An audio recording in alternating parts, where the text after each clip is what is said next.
जय हिंद। स्वागत है आप सभी का आपके अपने यूट्यूब चैनल अमृत एकेडमी पे। हम लोग अपना सीटेट पेपर 2 के लिए मैथ और साइंस की प्रिपरेशन कर रहे हैं, जिसमें हमने अपना साइंस का 20 डेज सीरीज चला रखा है प्रीवियस ईयर एनालिसिस का। एक तरह से ये प्रैक्टिस सेट है, आपका 20 प्रैक्टिस सेट में कराऊंगा, ठीक है ना। जिसमें से अभी तक 5 हो चुके हैं, आज आपका डे नंबर 6 है, ठीक है ना।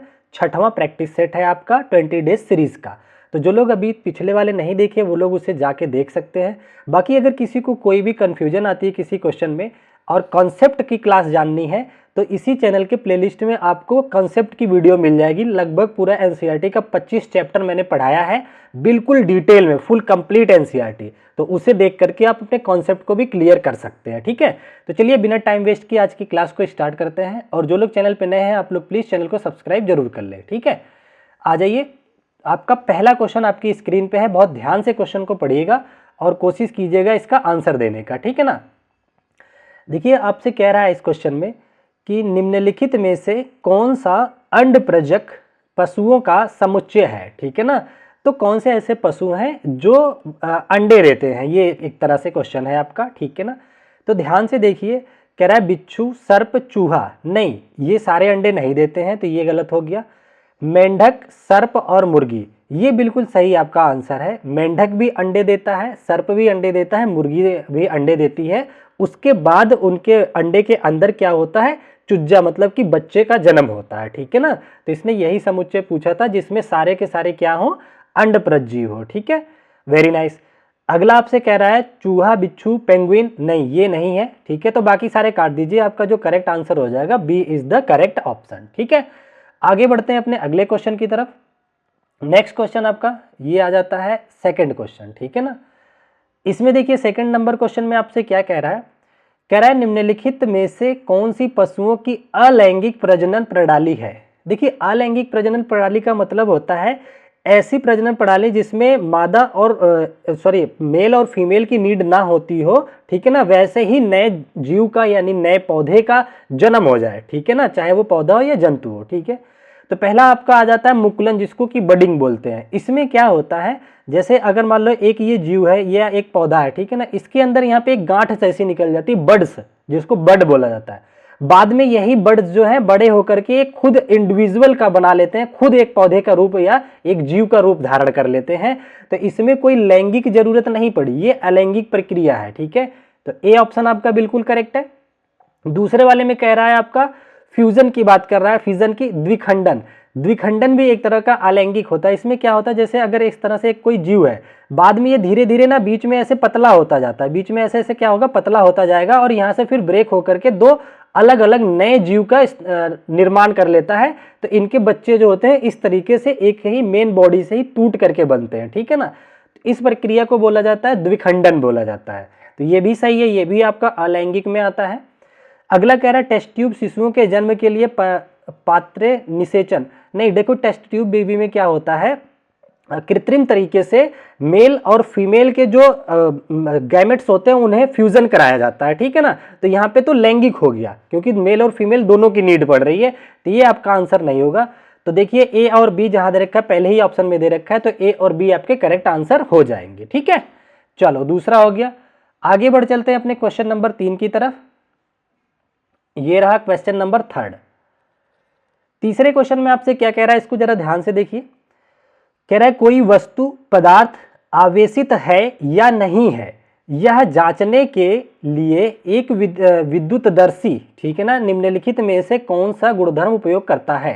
तो देखिए एक विद्युतदर्शी क्या होता है, एक इंस्ट्रूमेंट है, ठीक है ना। क्या है, इलेक्ट्रोस्कोपिक एक इंस्ट्रूमेंट है। ये क्या काम करता है कि इससे ये पता किया जाता है किसमें आवेश है किसमें आवेश नहीं है, ये पता करने के लिए। तो ये किस गुणधर्म पे काम करता है कि ये एक गुणधर्म होता है, आप लोगों ने देखा होगा अगर पॉजिटिव पॉजिटिव आवेश है तो एक दूसरे को क्या करेंगे, रिपल करते हैं, और अगर माइनस माइनस है तो भी एक दूसरे को क्या करते हैं, रिपल करते हैं, ठीक है ना। तो समान आवेश एक दूसरे को क्या करते हैं, प्रतिकर्षित करते हैं। तो ये इसी पे बेस्ड होता है, ठीक है। कौन सा, विद्युतदर्शी क्या काम करता है, ये काम करता है आपका कि आवेश को पता करता है कि किस में आवेश है किस में नहीं है, ठीक है ना। एक सेकंड मैं थोड़ा सा म्यूट करूंगा, आप वहीं छोड़ के चले जाइए, मैं कुछ काम कर रहा हूं। भैया वहीं छोड़ के चले जाइए। अरे नहीं, मैं पढ़ा रहा हूं, बाद में आइए, ठीक है। Okay, sorry for that. ठीक है, अभी अभी मैं बोला ना, आप वहां चले जाइए, आकर के दे जाऊंगा, ठीक है। अरे भैया मैं काम कर रहा हूं, आ नहीं पाऊंगा, प्लीज समझा करो। सॉरी फॉर दैट, वो वाटर मंगाया था, पानी की बोतल, इस वजह से, ठीक है ना। अच्छा, अगला अगला आपसे कह रहा है, सॉरी, देखिए पहला हमने क्या बताया कि समान आवेश के एक दूसरे को प्रतिकर्षित करते हैं, इसी पे बेस्ड होता है। तो इसका जो करेक्ट आंसर हो जाएगा आपका ए ऑप्शन हो जाएगा, ठीक है ना। चलो आगे बढ़ चलते हैं अपना क्वेश्चन नंबर 4 की तरफ। सॉरी फॉर दैट, बीच में थोड़ा सा कोई आ गया था। ये देखिए 4th नंबर क्वेश्चन में आपसे देखिए क्या कहना चाह रहा है। कह रहा है निम्नलिखित में से कौन सा कथन गुरुत्व बल के संदर्भ में सही है, ठीक है ना। गुरुत्व बल आपने देखा होगा, ग्रेविटेशनल फोर्स। एक तरह से देखो, मैंने जब आपको फोर्स चैप्टर पढ़ाया था तो आपको उसमें बताया था कि जो फोर्स चैप्टर होता है वो फोर्स लगता है वो दो तरीके से लगता है। एक होता है कांटेक्ट फोर्स, एक होता है नॉन कांटेक्ट फोर्स, जिसको बोलते हैं संपर्क बल और असंपर्क बल, ठीक है ना। तो संपर्क बल क्या होता है, असंपर्क बल क्या होता है।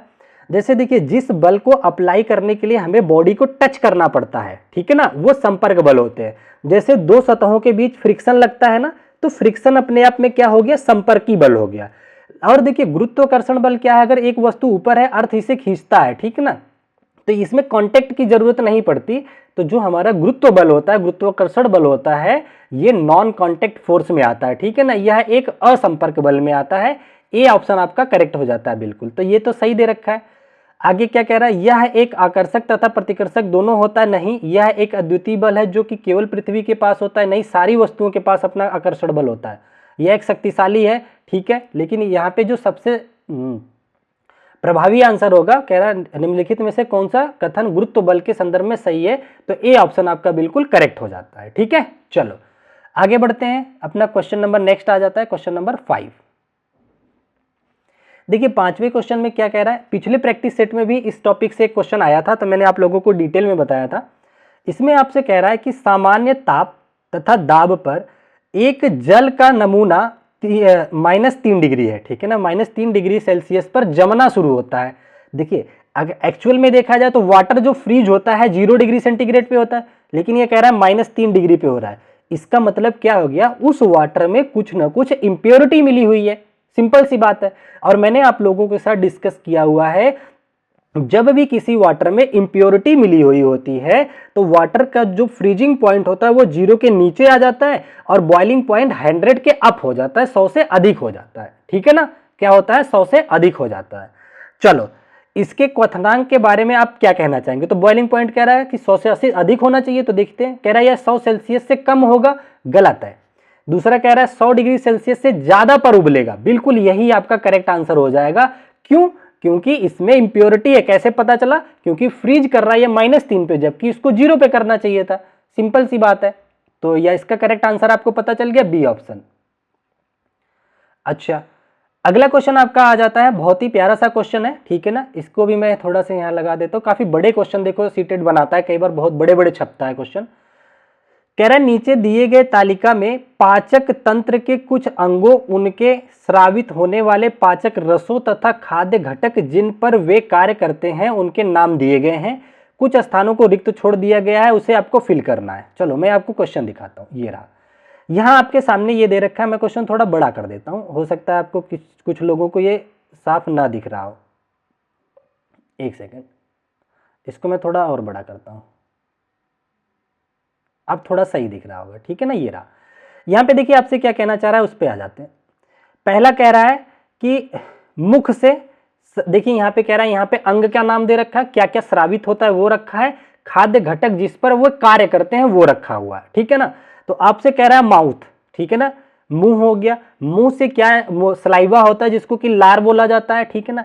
लार किस चीज को पचाता है, तो ये आपको पता होना चाहिए, मंड, यानी कि स्टार्च को पचाने में काम करता है। तो एक हमारा क्या होना चाहिए, मंड होना चाहिए, ठीक है ना। तो देखिए एक फैट दिया है, काट दो।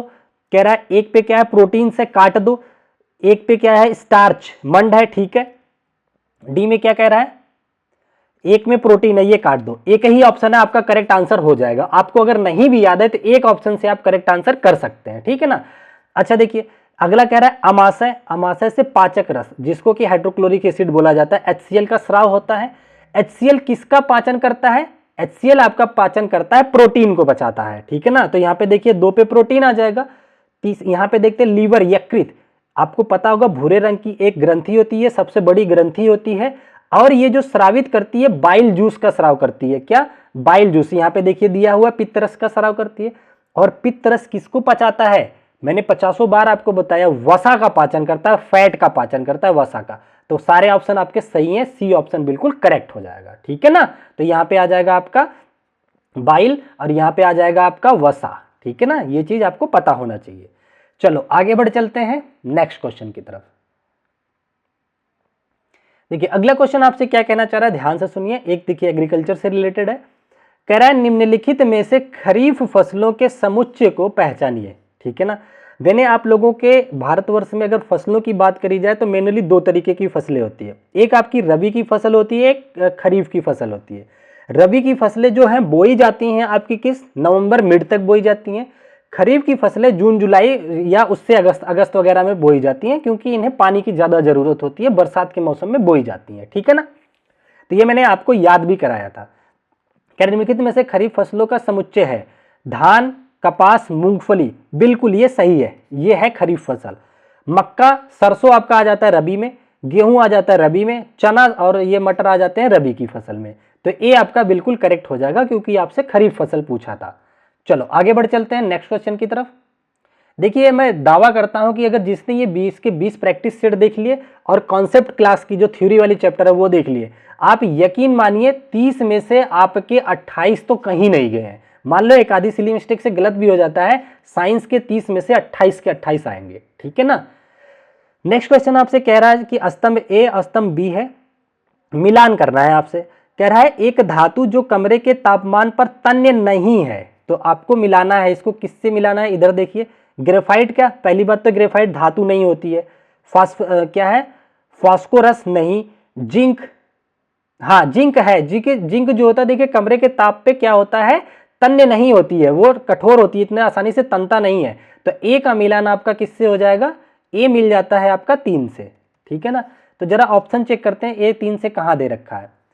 ए 5 से काट दो, ए 3 से आ सकता है आंसर, ए आपका 2 से है काट दो, ए 1 से काट दो, ए कहीं से आपका क्लियर हो गया आंसर, ठीक है ना। और आपको अगर चेक करना है वो मैं बता देता हूं। इसको बताओ कहां से मिलेगा, इसको पकड़ो। कह रहा है एक धातु जो कि मुलायम है और तथा चाकू से काटी जा सकती है, तो सब बच्चों को याद है, इसको बोलते हैं सोडियम धातु, ठीक है ना। तो सी आपका 5 से मिलान होना चाहिए। तो देखिए सी 5 से इसमें हो रहा है, सी 5 से इसमें हो रहा है, तो और चेक करने की जरूरत नहीं, आप करना चाहो तो कर सकते हो, बी ऑप्शन आपका करेक्ट हो जाता है, ठीक है ना। अच्छा तो आपसे और क्या कहना चाह रहा है? हाँ यहां तक हो गया, बाकी आप मिलान करना चाहे तो कर सकते हैं। कह रहा है एक आधातु है जो विद्युत का सुचालक है, तो ग्रेफाइट है, ग्रेफाइट आधातु है जो विद्युत का सुचालन का भी काम करती है, ठीक है ना। बस और कौन सा है? एक धातु जो वायु के संपर्क में आने पर प्रज्वलित हो जाती है, तो बताइए आयोडीन। यही डी किससे मिल जाएगा आपका? डी मिल जाएगा 2 से। 2 पे क्या है? ये देखो फास्फोरस हो गया, ठीक है ना, फास्फोरस। तो इस तरीके से आपको मिलान करना है। अगर आपको 1-2 आंसर पे भी पकड़ है तो भी पूरे आंसर कर सकते हैं आप। एक आधी तो आपको आउट ऑफ बॉक्स देगा जो आपको लगेगा कि ये क्या नाम दे दिया है, लेकिन उसमें 1-2 क्लू ऐसा रहेगा कि जिसको देखते ही आप आंसर कर पाओगे, ठीक है ना। अगला क्वेश्चन आपका आ जाता है, कह रहा है एक गेंद को ऊर्ध्वाधर ऊपर की ओर हवा में फेंका जाता है, ठीक है, उस पर कार्य करने वाले बलों की पहचान कीजिए, ठीक है ना। उस पर कार्य करने वाले बलों की क्या करनी है? आपको पहचान करनी है, ठीक है। देखो जब आपने बॉल को ऊपर फेंका तो क्या क्या उस पर काम करेगा? एक तो एयर प्रेशर, इन्वायरमेंट हवा है वो काम करेगा, दूसरा उस पर गुरुत्वाकर्षण बल काम करेगा।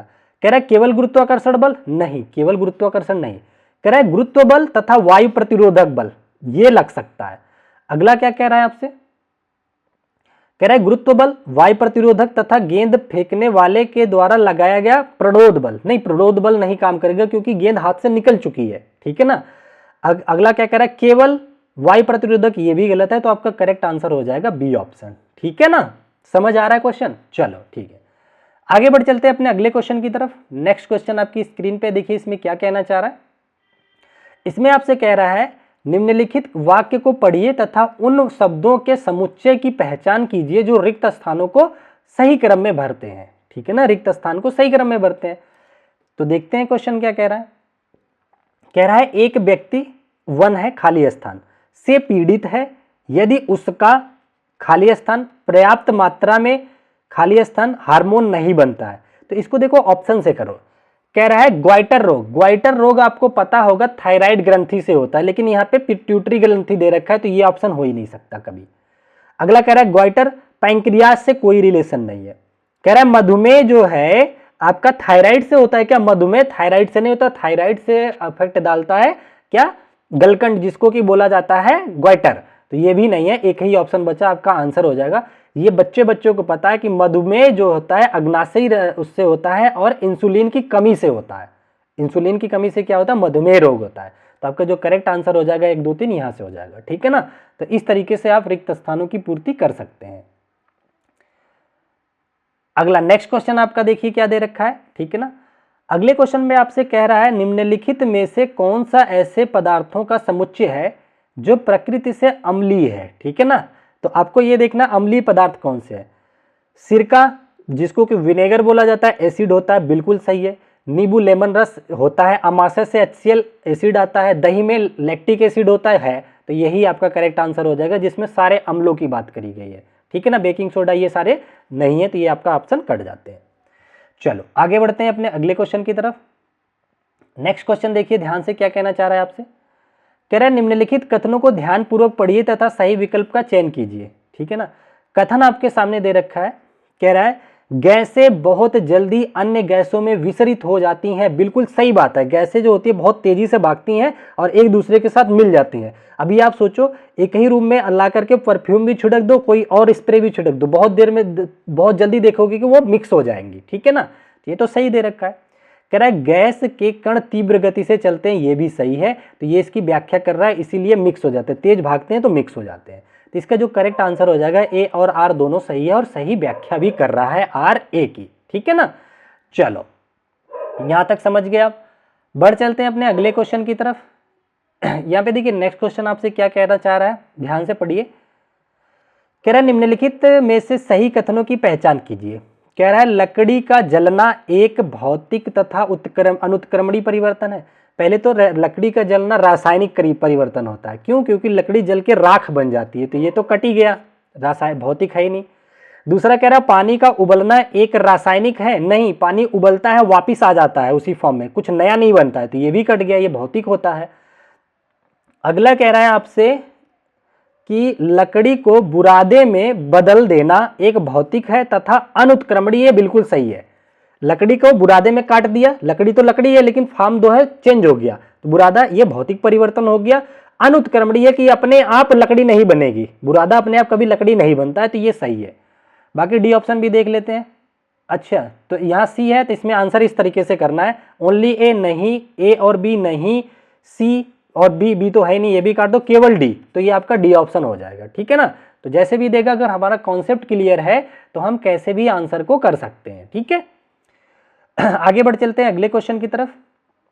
ये रहा, और अगर आप यहां तक वीडियो को देख लिए तो प्लीज चैनल को सब्सक्राइब करके लाइक और कमेंट जरूर कर दीजिएगा। ठीक है ना, ताकि मेरा मोटिवेशन बना रहे और मैं आपके एग्जाम तक बहुत मेहनत से आपको मैराथन सब कुछ लाता रहूं।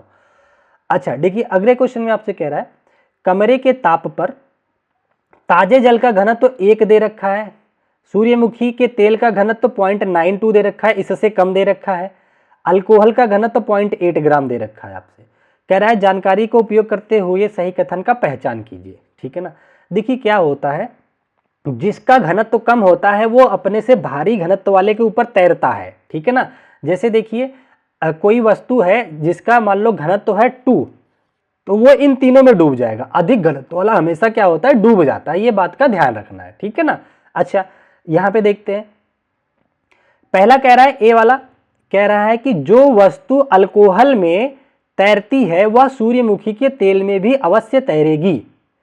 जो वस्तु अल्कोहल में तैरती है, तो अल्कोहल का देखिए, अल्कोहल का कितना दे रखा है 0.8 ग्राम, और सूर्यमुखी का कितना दे रखा है आपको 0.92 दे रखा है। तो देखिए कह रहा है कि जो वस्तु अल्कोहल में तैरेगी, ठीक है ना, इसका मतलब उसका जो वो है डेंसिटी है अल्कोहल वाले से कम है। मान लो 7.7 से कम है तो 0.8 से कम है तो 0.7 होगी। तो 0.7 जो है 0.9 से भी कम है, इसका मतलब ये इस पे भी तैरेगा, सूर्यमुखी पे भी। तो यही तो पूछ रहा है, सूर्यमुखी के तेल पे अवश्य तैरेगा, सही है, ये तो सही है आपका। यही पूछा था ना, जो वस्तु अल्कोहल में तैरती है वह सूर्यमुखी के तेल में भी अवश्य तैरेगी, तो बिल्कुल सही बात है। तो इस पे है तो इस पे जरूर तैरेगी ना। नहीं, एक सेकंड, मुझे थोड़ा सा कंफ्यूजन हो रहा है। 0.7 अगर है, ये इससे कम हो गया, ठीक है ना, ये 8 है। अगर मान लो ये 8 पॉइंट थोड़ा ज्यादा होता है तो भी, तो इसमें नहीं तैरेगी। नहीं, ये गलत हो जाएगा। क्यों गलत होगा, एक बार ध्यान से समझो। 0.7 है, मान लो अगर, अच्छा नहीं नहीं नहीं नहीं नहीं, थोड़ा सा मैं कंफ्यूज हो रहा हूं। यहां पे देखिए 0.7, जैसे घनत्व तो क्या होता है ना, जिसका घनत्व तो कम होता है वो तैरता है, ठीक है ना। इसने बोला कि कोई वस्तु अल्कोहल पे तैर रही है, इसका मतलब 100% है कि उसका घनत्व तो जो है हमेशा 0.8 से कम ही रहेगा। तो जो चीज 0.8 से कम है वो 0.92 से तो कम होगा 100%, तो वो सूर्यमुखी पे अवश्य तैरेगा। तो ये सही है अपनी जगह, ठीक है ना। अभी मैं इसका आंसर वेरीफाई करवा दूंगा, ये सही है। दूसरा आपसे कहना चाह रहा है, अच्छा, दूसरा आपसे कह रहा है कि जो वस्तु सूर्यमुखी के तेल में तैरती है वह ताजे जल में अवश्य तैरेगी। बिल्कुल तैरेगी, क्योंकि देखिए ताजे जल का घनत्व तो दे रखा है 1, जबकि सूर्यमुखी का 0.9 है। अगर इस पे तैर रहा है इसका मतलब इससे कम है, 0.7 या 7.8 कुछ भी हो सकता है उससे कम। तो जो 0.9 से कम है तो वो हमेशा इससे कम होगा, तो बी भी आपका सही है, ठीक है ना। अगला कह रहा है, जो वस्तु ताजे जल में तैरती है वह अल्कोहल में अवश्य तैरेगी। ये बिल्कुल गलत कह रखा है। ताजे जल का 1 है, तो मान लो ताजे जल पे तैरती है तो मान लो 0.9 होगा तो भी इस पे तैरेगी। तो 0.9 वाला कभी भी अल्कोहल 0.8 पे तो तैरेगा ही नहीं, डूब जाएगा। क्यों? क्योंकि 0.9 0.8 से अधिक होता है। बिल्कुल, तो आपका जो करेक्ट आंसर होगा ए और बी हो जाएगा, ठीक है ना। तो आपको कंफ्यूज नहीं होना है, 1-2 क्वेश्चन ऐसे प्रैक्टिस कर लेना। आगे वाले प्रैक्टिस सेट में भी मैं बहुत सारे ऐसे क्वेश्चन लूंगा ताकि आपका जो कंफ्यूजन है वो भी दूर कर सकूं। चलो, तो ये आपका आज का आखिरी क्वेश्चन था, ठीक है। आई होप आप लोगों ने क्वेश्चन को अच्छे से समझा होगा। और आप लोग, अच्छा देखिए, मैं आप लोगों को ना एक कुछ टिप्स और ट्रिक बताने वाला हूं कि जो आपके मॉक टेस्ट होते हैं उनको कैसे अटेम्प्ट करना होता है कि आपके मॉक टेस्ट में अच्छे नंबर आए, ठीक है ना। तो बहुत जल्द एक वीडियो लेके आने वाला हूं, तो आप लोग लाइक शेयर सब्सक्राइब और कमेंट कर दीजिएगा ताकि मैं आप लोगों के लिए अच्छे से अच्छा कर पाऊँ, ठीक है। तो ठीक है, bye bye, take care, thank you so much. फिर मिलते हैं आप लोगों से नेक्स्ट वीडियो में। जय हिंद।